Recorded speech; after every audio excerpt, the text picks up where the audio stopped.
بعد تحقیق دسرنه درجه علمی یک وکیل پارلمان تاجیکستان و یک استاد دانشگاه دولتی آموزگاری تاجیکستان را بیکار میکنند. پایگاه تحقیقاتی دسرنت خبر داد که تنها در ماه اپریل سال 2022 رویخط بیش از 20 عالم را بیکار کردند.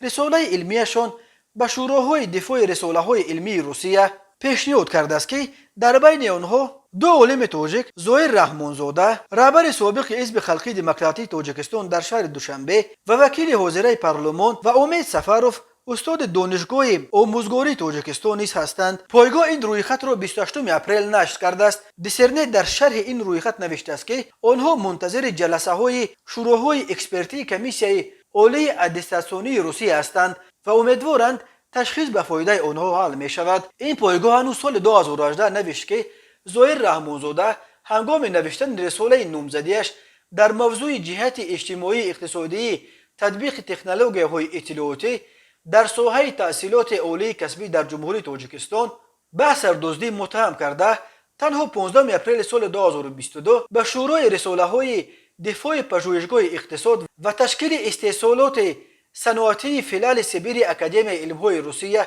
توصیه داد که او از عنوان نامزد علم‌های اقتصادی محروم کرده شود. پایگاه دسرنت گفته بود که این وکیل پارلمان هنگام نوشتن رساله علمیش بخشی از کارهای خود را از کارهای علمی چندی از عالمان مثل الینا پاپووا، ژیگونووا، لاورینتیو، میخایلووا، زلوبین و گربونووا صحیفه‌های را پاره روبردار کرده است. به نوشته دسرنت ظاهر رحمانزاده 15 اکتبر سال 2011 رساله علمی خود را در شورای دفاع دانشکده صاحبکاری و خدمت وزارت انرژتیکا و صنعت جمهوری تاجیکستان زیر رهبری فیضعلی کاملوف دفاع کرده است.